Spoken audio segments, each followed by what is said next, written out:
Hi guys, ಎಲ್ರಿಗೂ ನಮಸ್ಕಾರ. Welcome back to Akshata's Kannada vlog. ನಮ್ಮ ಅಮ್ಮನ ಮನೆಗೆ ಬಂದರೆ ನಮ್ಮ ತುಳಸಿ ನೋಡೋಕ್ಕೇ ಚಂದ. ಈ ಥರ ಅದು ಕಪ್ಪು ಟೈಲ್ಸ್ ಕಲ್ಲಲ್ಲಿದೆ ಅಲ್ವಾ, ಅದು ರಂಗೋಲಿ ಹಾಕಿದ್ರೆ ಇನ್ನೂ ಎದ್ದು ಕಾಣಿಸುತ್ತೆ. ಬೆಳಿಗ್ಗೆನೇ ಪಾಪ ಪೂಜೆ ಮುಗಿಸಿದ್ರು. ಇಲ್ಲಿ ಅಮ್ಮನೂ ತಂಗಿನೂ ಸೇರಿಬಿಟ್ಟು ಚಪಾತಿನೂ ಚಟ್ನಿನೂ ಮಾಡಿದರು. ನಾನೆದ್ದು ಒಂದು ಚಪಾತಿನೂ ಎರಡು ಚಪಾತಿ ತಿಂದೆ. ಆ್ಯಕ್ಚುಲಿ 2 ಚಪಾತಿನೂ ಚಟ್ನಿನೂ ತಿಂದ್ಕೊಂಡು ಒಂದು ಮಗ್ ಪೂರ್ತಿ ಹಾರ್ಲಿಕ್ಸ್ ಮಾಡ್ಕೊಂಡು ಕುಡಿದೆ. ನಾನು ಟೀ ಕಾಫಿ ಏನೂ ಕುಡಿಯೋಲ್ಲ, ಅದಕ್ಕೆ ಜಾಸ್ತಿ ಹಾಲೇ ಹಾಕ್ಕೊಂಡು ಕುಡಿದೆ. ನನ್ನ ತಂಗಿ ಬ್ಯಾಂಕ್ ಕೆಲಸ ಇದೆ ಅಂತ ಆಚೆ ಹೋಗಿದ್ಲು, ಒಬ್ಬಳೇ ಹೋಗಿದ್ಲು.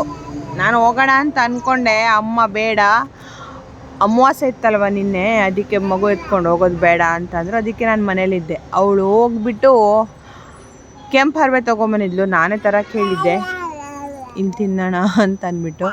ಈ ಸ್ವಲ್ಪ ವೆಹಿಕಲ್ ಸೌಂಡ್ಸು ಬ್ಯಾಕ್ಗ್ರೌಂಡಲ್ಲಿ ಕೇಳ್ತಿರ್ಬೇಕಲ್ವಾ, ಡಿಸ್ಟರ್ಬ್ ಆದರೆ ಸಾರಿ. ನೋಡಿ, ಡೈಲಿ ಇವಾಗ ನನಗೆ ಒಳ್ಳೆ PG ಊಟ ಥರನೇ ಡೈಲಿ ಹರವೆ ಪಲ್ಯ ಮಾಡಿಸ್ಕೊಂಡು ತಿಂತೀನಿ. ನಂಗೆ ಸಖತ್ ಇಷ್ಟ ಅದು. ಬೆಂಗಳೂರಲ್ಲೂ ಸಿಗುತ್ತೆ, ಬಟ್ ಅದು ತುಂಬ ಚಿಕ್ಕದಾಗಿರುತ್ತೆ. ಅದಕ್ಕೆ ಅಮ್ಮ ಊಟಕ್ಕೆ ಪಲ್ಯ, ದಾಲ್. ನನಗೆ ದಾಲ್ ಅಂದರೆ ಇಷ್ಟ. ಆಮೇಲೆ ವೈಟ್ ರೈಸ್. ಅಮ್ಮ ಬಾಯ್ಲ್ಡ್ ರೈಸ್ ಮಾಡ್ಕೊತಾರೆ, ನನಗೆ ಮತ್ತು ನಮ್ಮ ಪಪ್ಪನಿಗೆ ವೈಟ್ ರೈಸ್ ಮಾಡಿದರು. ಪಾಪನ ವಯಸ್ಸವ್ರು ಕೊಡ್ತಾಯಿದ್ದಾನೆ ನೋಡಿ. ಅಮ್ಮ ನೋಡಿ ಬಾಯ್ಲ್ಡ್ ರೈಸ್ ಮಾಡ್ಕೊತಾರೆ. ಅವ್ರು ಬೆಳಿಗ್ಗೆ ಸಾಯಂಕಾಲ ಬಾಯ್ಲ್ಡ್ ರೈಸೇ ತಿನ್ನೋದು. ಆಮೇಲೆ ದಾಲ್. ಈ ದಾಲು ಮತ್ತು ಕೆಂಪು ಹರವೆ, ಆಮೇಲೆ ಬದನೆಕಾಯಿ ಫ್ರೈ. ಇದು 3 ನಂಗೆ ವೆಜಿಟೇಬಲ್ಸಲ್ಲಿ ನಿಜ ಹೇಳ್ಬೇಕಂದ್ರೆ 3 ಇಷ್ಟ. ಇದು ಬಿಟ್ಟರೆ ಇನ್ನೇನೋ ನುಗ್ಗೆಕಾಯಿ ಆ ಥರ ತಿನ್ಕೋತೀನಿ ಅಷ್ಟೇ. ಅದಕ್ಕೆ ನಮ್ಮಮ್ಮ ನಾವು ಏನು ತಿಂತೀವಿ ಅದನ್ನೇ ಮತ್ತೆ ಮಾಡೋದು. ಮತ್ತು ಏನಂತಂದರೆ ಇಲ್ಲಿ ಬಿಸಿಲು ಜಾಸ್ತಿ ಅಲ್ವಾ, ಹಾಗಾಗಿ ಸಾಂಬಾರು ತಿನ್ನೋಕ್ಕೆ ಆಗೋದೇ ಇಲ್ಲ. ಈ ಥರ ದಾಲ್ ಲೈಟಾಗಿ ಏನಾದರೂ ತಿನ್ಕೋಬೋದು. ಅನ್ನ ಜಾಸ್ತಿ ಇದೆ ಅಲ್ವಾ, ಇಲ್ಲಿ ಖುಷಿಗೆ ಸ್ವಲ್ಪ ಅನ್ನ ಜಾಸ್ತಿ ಹೋಗುತ್ತೆ. ಮೊದಲಿಂದನೂ ಅಷ್ಟೇ, ಒಂದು ಸ್ವಲ್ಪ ಜಾಸ್ತಿನೇ ತಿನ್ನೋದು. ಊಟ ಮಾಡಿಕೊಂಡು ಒಂದು ಸ್ವಲ್ಪ ರೆಸ್ಟ್ ಮಾಡಿಕೊಂಡು ಕುಮಟ ಅಲ್ಲಿ ಮೋರಾಗಿದೆ, ನೋಡ್ಕೊಂಬರೋಣ ಅಂತ ಮಗಳನ್ನ ಕರ್ಕೊಂಡು ಹೋಗಿದ್ದೆ. ನನ್ನ ಮಗಳು ಇಲ್ಲಿ ಬಂದರೆ ಆಚೆ ಎಲ್ಲೂ ಬರೋದೇ ಇಲ್ಲ ಅಂತಲ್ಲ, ಅದಕ್ಕೆ ಫೋರ್ಸ್ ಮಾಡ್ಕೊಂಡು ಕರ್ಕೊಂಡು ಹೋಗಿದ್ದೆ. ಪೇಂಟ್ ಮಾಡೋಕ್ಕೆ ಪೇಂಟೆಲ್ಲ ಕೊಡಿಸ್ತೀನಿ ಬಾ ಅಂತ ಹೇಳ್ಬಿಟ್ಟು ಕರ್ಕೊಂಡು ಹೋಗಿದ್ದೆ. ಅವಳಿಗೆ ಇಲ್ಲಿ ಕೇಕ್ ರೋಲ್ ಅಂದರೆ ಸಖತ್ ಇಷ್ಟ. ಅವಳು ನಾವು ರೀಸೆಂಟ್ ಆಗಲ್ವಾ ಬೆಂಗಳೂರು ಶಿಫ್ಟ್ ಆಗಿದ್ದು, ಒಂದು 4 ಇಯರ್ಸ್ ಆಯ್ತು ಅಷ್ಟೇ. ಮೊದಲೆಲ್ಲ ಇಲ್ಲೇ ಇದ್ವಲ್ಲ, ಇಲ್ಲಿ ಸ್ಕೂಲ್ಗೆ ಹಾಕಿದವಾಗ ಕರ್ಕೊಬರೋಕ್ಕೆ ಹೋದವಾಗ ನಾನು ಡೈಲಿ ಅವಳಿಗೆ ಅದೇ ಕೊಡಿಸ್ತಾ ಇದ್ದೆ. ನಾನು ಲೈಟ್ ಹೌಸ್ ಅಂತ ಇಲ್ಲಿ ಓಡಿದೆ, ಅದು ತೊಗೊಂಡೆ. ಮೊದಲೆಲ್ಲ ದೊಡ್ಡದು ಬರ್ತಾಯಿತ್ತು ಲೈಟ್ ಹೌಸು, ಇವಾಗ ಲೈಟ್ ಹೌಸು ಶಾರ್ಟ್ ಹೌಸ್ ಆಗಿದೆ, ಸ್ಮಾಲ್ ಹೌಸ್ ಆಗಿದೆ, ಮತ್ತು ಚಿಕ್ಕದಾಗಿದೆ, ಉದ್ದಕ್ಕೂ ಇಲ್ಲ. ಬಟ್ ಇಟ್ಸ್ ಓಕೆ, ಎಲ್ಲ ಕಾಸ್ಟ್ಲಿ ಆಗಿದೆ ಅಲ್ವಾ ಜಮಾನ. ಪಾಪ ಅವ್ರು ತಾನೇ ಏನು ಮಾಡ್ತಾರೆ, ಬಿಸ್ನೆಸ್ ಮಾಡೋರು. ಹಾಗೆ ಒಂದು ಚಾಕ್ಲೇಟು ಮಿಲ್ಕ್ ಶೇಕ್ ಬೇಕು ಅಂತ ಅಂದರು. Chocolate milk shake with ice ಕ್ರೀಮೇ ಬೇಕು ಮಮ್ಮ ಅಂತ ಅಂದು ಇಲ್ಲಿ ನೋಡಿಬಿಟ್ಟು, ಇಲ್ಲಿ ಮೆನು ಮತ್ತು ರೇಟ್ 2 ಇರುತ್ತೆ. ತುಂಬಾ ಚೆನ್ನಾಗಿರುತ್ತೆ ಇಲ್ಲೂ ಐಸ್ ಕ್ರೀಮು. ಸ್ವಲ್ಪ ಹೊನ್ನಾವರ ಹೋಲಿಸಿದ್ರೆ ಕುಮಟ ಐಸ್ ಕ್ರೀಮ್ ಸ್ವಲ್ಪ ರೇಟ್ ಜಾಸ್ತಿ. ಶಿಮ್ಲಾ ಇದು ಡೆಡ್ ಅಪೋಸಿಟ್ ಇದೆ ಇದ್ರದ್ದು, ಎಲ್ಲಿ ಸತ್ನಾನ್ ಸ್ಟೋರ್ಸಿಂದು. ಆಮೇಲೆ ಇದೇ ಮೋರಾಗಿದೆ, ನೋಡ್ಕೊಬರೋಣ ಅಂತ ಹೋಗಿದ್ದೆ ಅಂತ ಹೇಳ್ದಲ್ವಾ. ಓಕೆ, ಚೆನ್ನಾಗಿದೆ, ತುಂಬ ಪರವಾಗಿಲ್ಲ ಅಂತ ಅನ್ನಿಸ್ತು. ನಮ್ಮೂರಿಗೆ ಓಕೆ ಅಂತ ಅನ್ನಿಸ್ತು. ಬೆಂಗಳೂರಲ್ಲಿರೋ ಥರನೇ ಎಲ್ಲನೂ ಇದೆ, ಮತ್ತು ಸೇಮ್ ಅದೇ ಥರನೇ ಇದೆ. ಇಲ್ಲೊಂದು ಅನ್ನಪೂರ್ಣ ಹಟ್ ಅಂತೇನೋ ಒಂದು ಹಾಕಿದ್ದಾರೆ ನೋಡಿ, ಅನ್ನಪೂರ್ಣ ಝೋನ್. ಅದು ಹಟ್ ಥರ ಮಾಡಿದ್ದಾರೆ, ತುಂಬಾ ಚೆನ್ನಾಗಿತ್ತು ಇದು ನೋಡೋಕ್ಕೆ.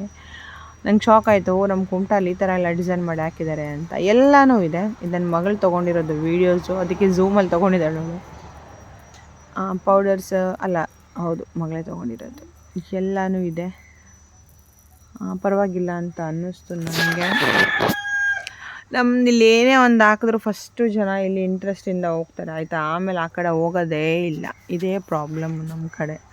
ಅದಕ್ಕೆ ಏನೋ ಒಂದು ಪಿಜ್ಜಾ ಹಟ್ ಇಲ್ಲ, ಆಮೇಲೆ ಒಂದು ಗ್ರಿಲ್ ಇಲ್ಲ, ಮೇಯೋನೀಸು ಹುಚ್ಚರಿಲ್ಲ, ಆಮೇಲೆ ರೋಲ್ ಇಲ್ಲ, ಶವರ್ಮ ರೋಲ್ ಇಲ್ಲ, ಆ ಥರ ಎಲ್ಲ ಏನೂ ಇಲ್ಲ. ಜನ ಒಂದು 4 ದಿವಸ ಇಂಟ್ರೆಸ್ಟ್ ತೋರಿಸ್ತಾರೆ ಆಯಿತಾ, ಆಮೇಲೆ ಆ ಕಡೆ ಹೋಗೋದೇ ಇಲ್ಲ. ಪಾಪ ಅವ್ರಿಗೂ ಲಾಸ್ ಅಲ್ವಾ ಅದು, ಅದರಲ್ಲಿ ಯಾರು ಇಂಟ್ರೆಸ್ಟೇ ತೋರಿಸಲ್ಲ. ಒಂದು ಕಾಫಿ ಡೇ ಕೂಡ ಇಲ್ಲ ಇಲ್ಲಿ.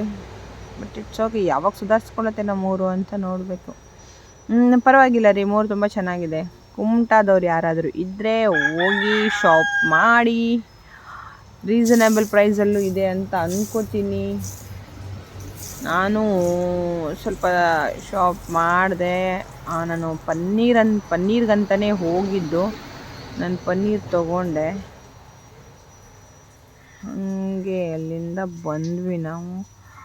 ಇದೆ ಏನೇನಿದೆ ಅಂತ ಒಂದು ಸಲ ಕ್ಯಾಪ್ಚರ್ ಮಾಡ್ಕೊಳ್ಳೋಣ ಅಂತ ಅಂದ್ಬಿಟ್ಟು ಮಾಡ್ಕೊಂಡಿದ್ದೀವಿ. ವೆಜಿಟೇಬಲ್ಸು ಅಷ್ಟೇ ತುಂಬ ಚೆನ್ನಾಗಿದೆ, ಎಲ್ಲನೂ ಇದೆ. ಬಟ್ ರೇಟ್ ನನಗೆ ಗೊತ್ತಿಲ್ಲ, ಇಲ್ಲಿ ಹೊರಗಡೆ ಇದೆ ಯಾವ ಥರ ಇದೆ, ಅಲ್ಲಿ ಒಳಗಡೆ ಏನು ಜಾಸ್ತಿ ಆಯಿತಾ ಏನು ಅಂತ ಗೊತ್ತಿಲ್ಲ. ಇದು ನಾನು ಆಚೆ ಕಡೆ ಅಂಗಡೀಲಿ ತೊಗೊಂಡಿರೋದು, ಅಂದರೆ ಮೋರಲ್ಲಿ ತೊಗೊಂಡಿಲ್ಲ. ಬನ್ಸ್ ಹಿಟ್ಟು ರೆಡಿಮೇಡ್ ಸಿಕ್ಕಿತ್ತು, ನೋಡೋಣ ಟೇಸ್ಟು ಅಂತ. ಇದು 3ರಿಂದ ತೊಗೊಂಡೆ ಬಟಾಣಿ, ನನಗೆಲ್ಲೂ ಸಿಕ್ಕಿಲ್ಲ. ಫ್ರೆಂಚ್ ಫ್ರೈಸ್ ತೊಗೊಂಡೆ, ನನ್ನ ಮಗಳಿಗಿಂತ ನನಗೆ ಜಾಸ್ತಿ ಇಷ್ಟ. ಆಮೇಲೆ ಪನ್ನೀರ್ ತೊಗೊಂಡೆ, ಸಾಗು ಮಾಡೋಣ ಅಂತ ಹೇಳ್ಬಿಟ್ಟು. ಆಮೇಲೆ ಇದೊಂದು ಪ್ಯೂರಿಫೈ ಹಿಮಾಲಯ ಅದು ಸ್ಕ್ರಬ್ ತೊಗೊಂಡೆ. ಆಮೇಲೆ ಇಲ್ಲಿ ನಮ್ಮ ಧಾರೇಶ್ವರದಲ್ಲಿ ಲಾಲಿ ನನ್ನ ಮಗಳ ಕಣ್ಣಿಗೆ ಬಿತ್ತು. ಮಮ್ಮಿ ಎಷ್ಟು ದೊಡ್ಡದಾಗಿದೆ ನೋಡು ಅಂತ ಅಂದು ತೊಗೊಂಡೆ. ಬಟರ್ ಇದು ಅಲ್ಲೇ ಮೋರಲ್ಲೇ ತೊಗೊಂಡೆ.